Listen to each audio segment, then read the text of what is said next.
Welcome to another episode of Park Avenue Plastic Surgery Class, the podcast where we explore controversies and breaking issues in plastic surgery. I'm your co-host, Doreen Wu. I'm excited to be here with Dr. Lawrence Bass, Park Avenue plastic surgeon, educator, and technology innovator. Also joining us today as our guest expert is Dr. Jason Pozner, a plastic surgeon in Boca Raton, Florida. The title of today's episode is Size Matters, but it's about so much more than the CCs, how to pick a breast implant. When you think of plastic surgery, breast implants are definitely one of those iconic things. It sounds really fun. But what should people think about, and how should they pick the right implant? For most people, it is a lot of fun, Doreen, but there are important things to know so you understand what you're getting into. Implants are devices and will eventually wear out. So I tell patients, if you want bigger breasts, but you never want to think about the implants again, this is not a good idea. If you want bigger breasts and you can accept that in the future there's likely to be more surgery when the implants wear out, then you can have a lot of fun with it. I think that single issue heavily colors how to think about implant selection. The first big choice is about implant fill, which can be saline or silicone gel. Note that the shell of the implant is solid silicone in any case, and solid silicone is used in many medical devices. Currently, 90% of implants placed in the United States are silicone gel fill. I'd like to introduce my colleague, Dr. Jason Pozner, who I've known for many years and taught many courses with. Dr. Pozner is really an expert in complex aesthetic breast surgery and breast revisional surgery, as well as on innovations in technology across plastic surgery. So I've asked Dr. Pozner to join us today to share his expertise in the area of advanced breast aesthetic surgery. Dr. Pozner, what's your approach? What type of implants are you mostly using? Silicone gel, saline, and why? Okay. Well, first of all, thank you, Larry, for inviting me on this podcast, and Doreen for having me as well. So hopefully I can be somewhat entertaining and educational. I mainly use silicone implants. I would say over 99% of our implants placed over the last 5 years have been silicone gel implants. Once in a great while, I would use a saline implant, but only because of certain FDA guidelines suggesting that for women under 22, a saline implant was the one that was approved, and silicone was only approved for women who are 22 and older. This is probably not the venue to get into why that rule came about, but I still have placed plenty of silicone implants on younger women. There's different brands of silicone implants on the market. I'm currently using Allergan brand, the Naturel implants, but during the years I've used pretty much every other kind of implant from different manufacturers. I like the shell wall on the Allergan implants. I like the cohesivity of the gel, and I'm sure we'll be getting into that a little bit as time goes by in this podcast. Yeah, that sounds great. A beautiful, soft breast is always an essential goal. What do you think, Dr. Bass?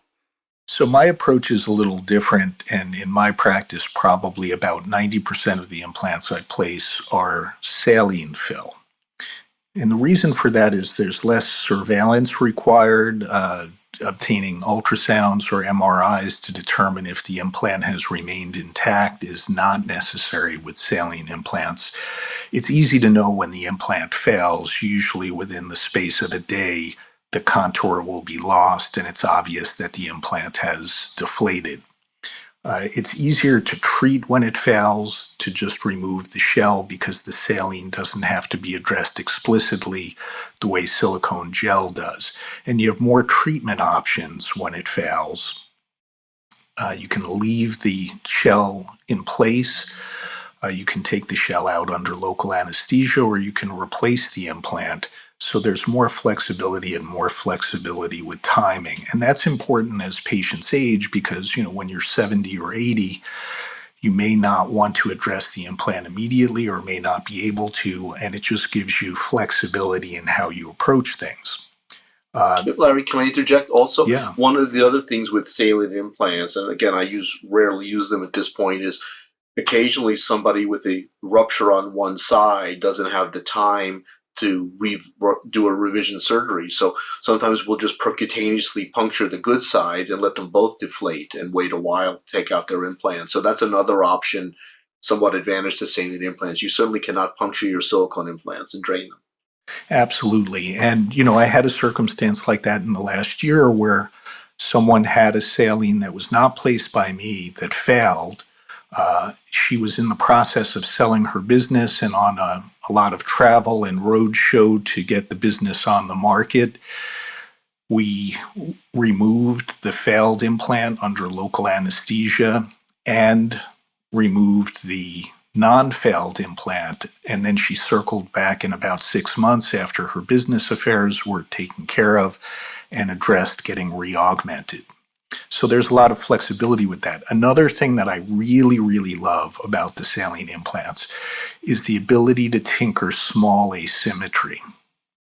Since most women have some asymmetry, you can put the same size implant that has approximately the same base diameter. The base diameter will vary in minor ways based on fill, but it's going to be pretty much the same base diameter. And then fill one to the lower end of the range and the other one on the smaller breast to the higher end of the range and deal with small asymmetries, bringing people a little bit closer to symmetry. If there's a big asymmetry, you just pick a different implant, right? So, in the silicone world, the lower number implants, the less volume implants, they go up in small increments, like 25 cc differences, which is not very much. So that allows us to tinker by perhaps choosing a 300 on one side and a 325 on the smaller side. But as they get larger in number, the differences get up to like 50 cc difference. So you can't tinker as much as you can with the saline. I'll totally give you that point, Larry. Yeah, and I worry that the base diameter starts to become significantly different. A small difference in base diameter won't show externally, especially if the patient has a moderate amount of baseline breast tissue, but potentially you're inducing an asymmetry at the same time you're taking one away if you go to different size implants, and that's a necessary evil for women who have big asymmetries in breast size. We just pick different size implants, and that's how we treat a unilateral hypoplasia or hypomastia. Anyway, there are some downsides, though, because we have to tell both sides of the story. You're more likely to see the edge of an implant, especially in a very slim patient, and you can always feel the edge of both silicone and saline implants. And you're also, with a saline, probably more likely to see rippling. So those are some of the downsides. But I think at the end of the day, that the theoretical firmness of the saline compared to the silicone is hard for most patients to appreciate. And if there's even mild capsular contracture, which is not a rare event, then that advantage to the silicone gel goes away.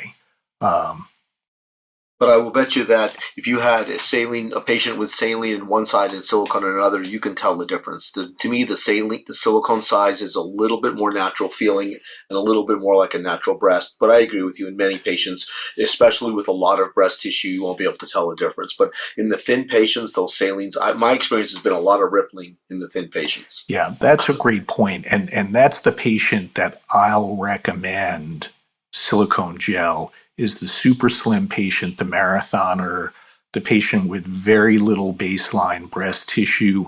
They're really going to be better off with a silicone gel and get a more natural result. But a patient with moderate breast tissue, in my hands, I'm often headed towards a saline, unless the patient feels strongly they want the gel. Okay, I see the virtue in both approaches, but we're not done picking an implant yet. What are some other things to consider when choosing the right implant size? So we started to allude to this in our recent discussion, Jason and I. The important considerations are how much baseline breast tissue there is, what the desired final size is, and the height and shape of your frame as an individual. One of the things I don't like to see is looking at thumbnails on the internet that list out different implants. I don't think that's a very useful way to figure the right implant for you, since the size and style of implant are only two factors amongst all of these that we just listed. Also, it's very hard to look at a thumbnail on your computer screen or your tablet, and even worse on your cell phone, because you don't know how big that patient is, how tall, how heavy. It's very hard to assess how much their body habitus and yours are a match in deciding what the implant looks like. I mean, Larry, many patients come in and say, I want 325cc implants because that's what my friend has, and I like her breasts. And this often leads to a whole discussion, I'm sure, which we're going to have in the next few minutes about you're not the same as your friend. She has 4 kids and she's 6 feet tall and you're 5 feet tall. Yeah, and so that's really important, and we have to have these conversations every week over and over. For 20-something years each. Yeah, and so it's a little frustrating, but the place I think the internet helps you is you can look and see how different breasts look and say, gee, that's something I think is really beautiful. Those are breasts that I aspire to. And then your surgeon has the same picture in their mind that you have in your mind. So they can then advise you what's the best way you can get to that end point. Yeah, I agree 100%. I mean, I often have the patients bring in photos that we look at together because it gets you in their head.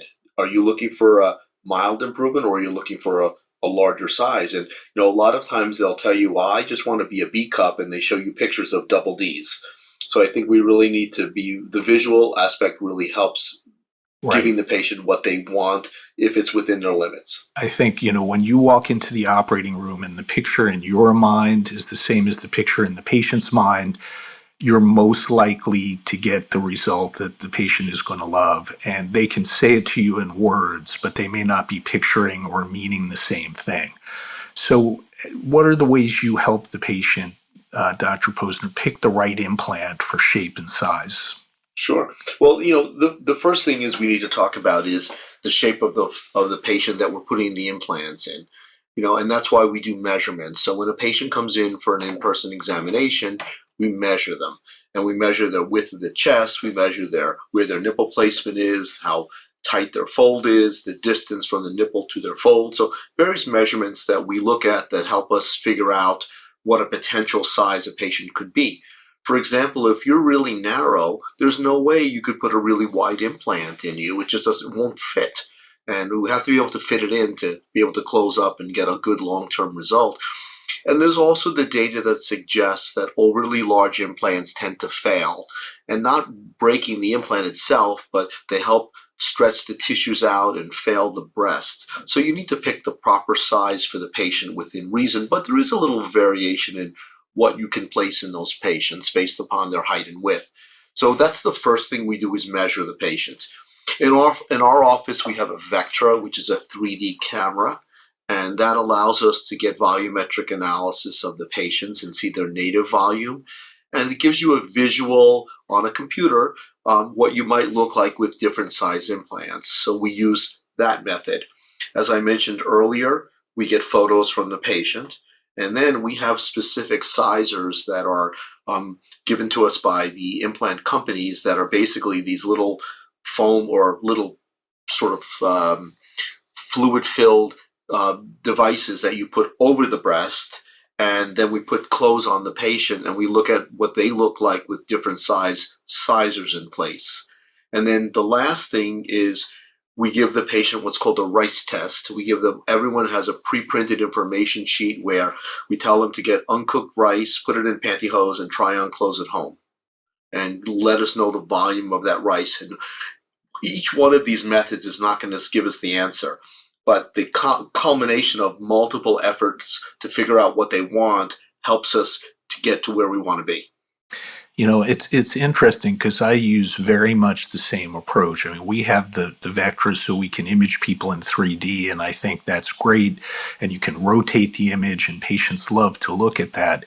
But I think how they look in clothes, especially I'm in the Northeast. We're about to talk about Northeast versus Florida preferences, but how the patient looks in clothes is really what they're gunning for. And so I like them to try with a sizer and come, how do they look in a sweater or how do they look in a blouse? And is that the look they want? And that doesn't mean that that sizer is the size implant they ought to get. It gives me, again, the picture of what they're aiming at, the same as what they're picturing.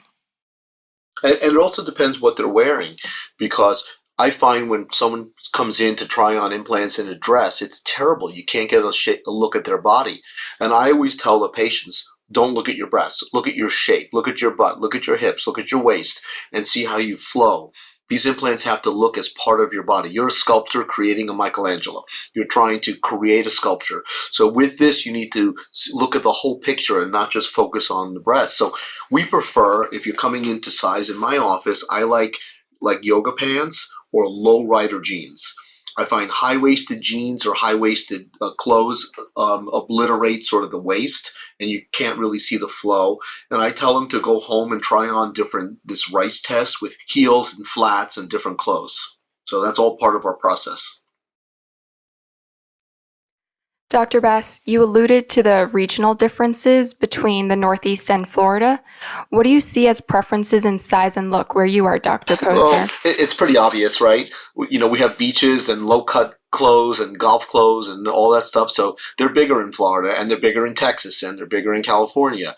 But, you know, in general, many of Larry's patients, Dr. Bass's patients in New York are, you know, professional women attorneys who probably don't want to be too large. And, you know, in Florida, we have a slightly, at least where my practice is a slightly older population.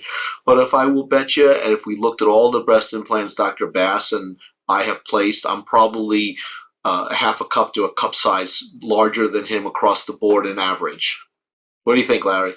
Yeah, so I think that's right on.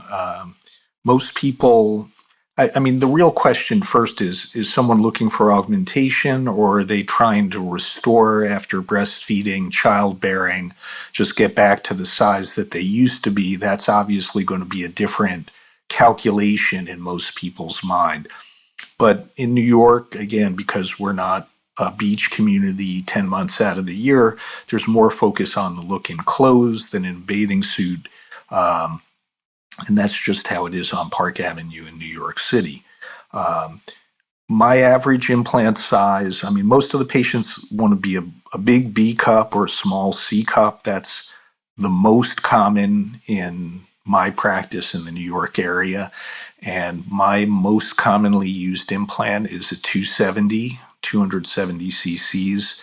And one size up or down from there, usually up is one or two sizes, is probably represents about 80% of the implants I use. That's funny because, you know, in my patients all say the same thing. I want to be a full C, maybe a small D, full C. So I'm one cup size bigger than you are, and I would say my average size is probably high threes, low fours. Yeah, and you know, part of the reason for that, and I point this out to patients, is there's horrible grade inflation in brassieres. You know, there's a technical definition of cup size. Every brassiere manufacturer ignores it and has their own custom definition. So That's a great point. you know, they come in and they say, I bought a brassiere that's a D cup and you were supposed to make me a C cup. Well, it's not really a D cup. And a Victoria's Secret D might be a Maidenform B cup. So, you know, Yeah. there's wide variation. Yeah, so that's something important to keep in mind. See, we've learned stuff over the last 25 years. Just a bit. So let me switch gears a little bit and talk about other variations in implant style and form stable implants. So Dr. Pozner alluded to this at the beginning of the episode that some of the silicone gel is firmer and gives a more defined shape to the implant. So this is what a form stable implant is. And one of the nicknames for these implants is gummy bear implants, which most people have probably heard of. So I'm curious to hear, Dr. Pozner, what role do you think these have in aesthetic breast surgery compared to reconstructive breast surgery? So, first point is the implants that I use by Allergan most of the time, they come in different cohesivity levels. So they have really three different levels, and it well depends on which level you choose, the softness, and how they sit up on the chest. So we'll use different ones. So that's part of the consultation that we go into and talk about these cohesivity levels. I've done pretty much no form stable implants or very few form stable implants in my life. I could probably count on two hands how many I've placed. I was never a fan of them because they didn't give the look that most of the people in Florida were looking to achieve. Most of the patients here wanted a little fuller upper pole, and they give you a sort of a more full bottom pole and less full upper pole. But when push came to shove and we had all the problems with texturing implants, I didn't have to replace any of my implants that I had placed because they were textured anatomic implants. So most of the surgeons in this country have gone to these smooth-walled implants that are round, are not using the form-stable anatomic implants. I mean, when I learned to put those, it was in Sweden, where they had very tall women who wanted to be B-cups. So in that particular patient, it seems to play a role. But again, in Florida, where most of my bathing suit patients are looking for upper pole fullness, it doesn't really give you that, doesn't achieve that with those form-stable implants to my satisfaction. And all the form stable implants are textured in some fashion or another, even micro texturing. Because otherwise they could potentially rotate. When you make a pocket or the space to place the implant, the anatomic implants, you make a relatively narrow tunnel so that it doesn't rotate, whereas we make a little bit bigger space for the smoother, rounder implants to move around a little bit more. But that's just some technical work. So I'm not a fan of anatomic implants or form stable implants.